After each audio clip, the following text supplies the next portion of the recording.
What if I told you the most famous prayer in the world, the one whispered by children before bed, recited in cathedrals, echoed in warzones, and carved into memory by billions, does not mean what you've been told? What if the words you repeat with folded hands are not a plea to a distant father above the clouds, but a hidden map, a code Jesus left in the ancient language of Aramaic to awaken the divine power within you? Pause for a moment. Think about how many times you've heard the Lord's Prayer. At funerals, at weddings, at Sunday gatherings. It feels comforting, sacred, familiar. But here's the unsettling truth. For nearly 2,000 years, we've been reading a translation of a translation, stripped of its original essence. Imagine taking a poem written in fire, then copying it in water, and then again in stone. Something vital disappears each time. And so here's the dangerous question. Have we been reciting words without ever tasting their true meaning? In this journey, you will discover what Jesus actually said in Aramaic. You will see how each phrase, from Our Father to daily bread, carries a mystical depth that reveals not only who God is, but who you truly are. Ignore this, and the words remain empty ritual. Listen closely, and they become a key, unlocking the same force that moved through Jesus himself. So lean in, because once you hear this, you cannot unhear it. The veil is about to lift. To uncover the hidden meaning of the Lord's Prayer, we must return to the language Jesus actually spoke, Aramaic. This was not the polished Greek of philosophers or the Latin of empires, but the everyday tongue of mothers soothing children, farmers in the fields, and neighbors in the marketplace. It was the heartbeat of Galilee, intimate, layered, and alive with subtle shades of meaning. In Aramaic, a single word often carried physical, symbolic, and spiritual dimensions all at once. But when the Gospels were later recorded in Greek, then translated into Latin, and eventually into English, much of this richness dimmed. Imagine passing a flame through layer after layer of tinted glass. The light still shines, but its warmth and brilliance weaken. Think of a poem or joke that loses its magic when translated. That is what happened here. Words like Father, Heaven, or Bread once shimmered with mystical depth, pointing to cosmic truths and inner awakening. But through centuries of translation, they were flattened into mere ritual. When we peel back those layers, when we return to the first sounds on the lips of Jesus, the prayer is no longer repetition, it becomes revelation. The prayer opens with Our Father, but in Aramaic, Jesus said, Abwoon, a word far more expansive than a distant father figure in the sky. Ab means source, origin, parent, and woon suggests vibration, breath, the energy moving through all life. Together, Abwoon means the birther of the cosmos, the sacred womb from which galaxies, rivers, and even your heartbeat arise. Picture a seed breaking open in the soil, or stars igniting in the night sky. That same force pulses in your breath this very moment. Jesus was not pointing to a remote God above, but to the living source within and around us. So when he spoke Abwoon, he invited us to remember intimacy with the divine, not farther out there, but sacred origin here and now.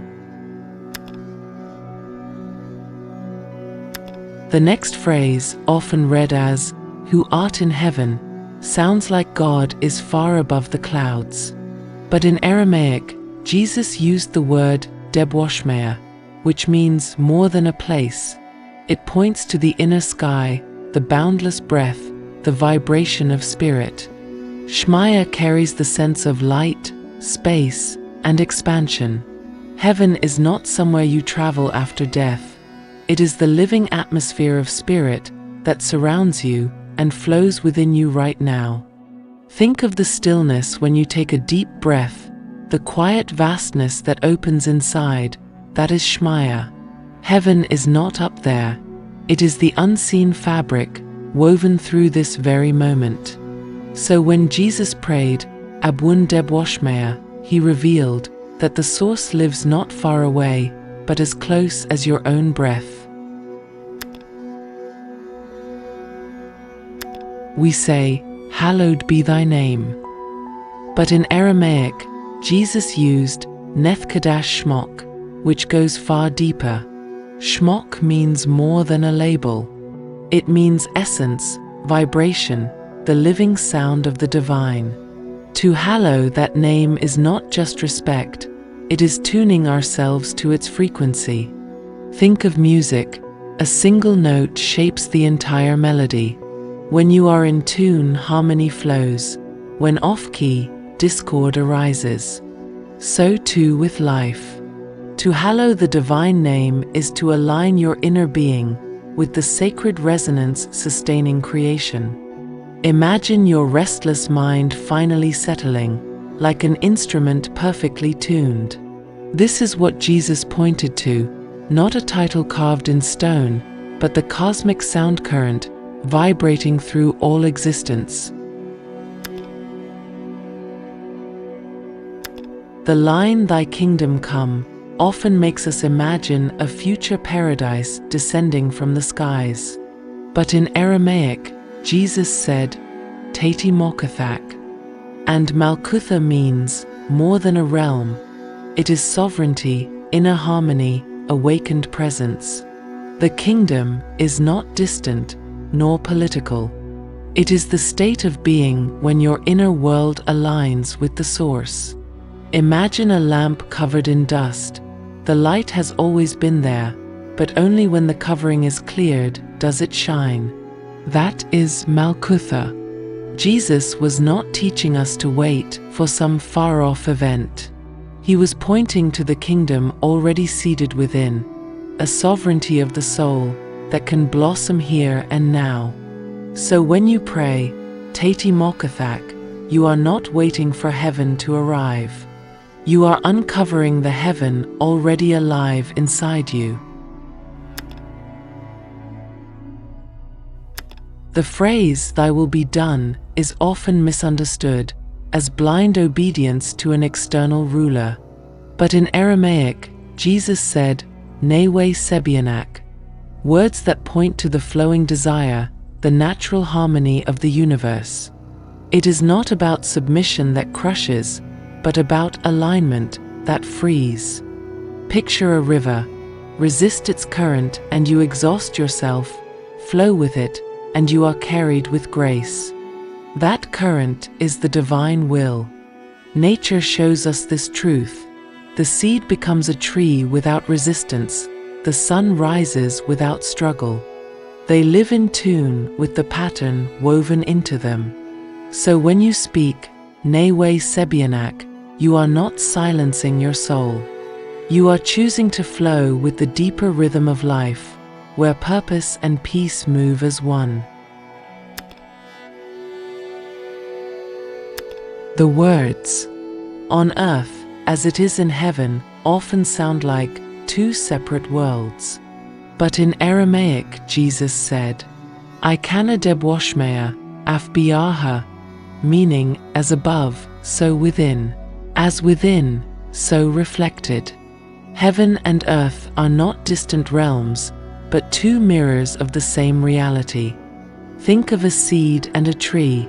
The seed is hidden in soil, yet within it lives the pattern of the tree. Or picture a wave and the ocean. The wave rises and falls, but it never leaves the ocean. So too with us. Earthly life is the visible expression of the invisible spirit. Jesus was not teaching us to escape the world, but to recognize heaven already woven into it. When you breathe these words, you are awakening to the truth. The divine lives in both the unseen sky and the ground beneath your feet. At first, "Give us this day our daily bread" sounds like a simple request for food.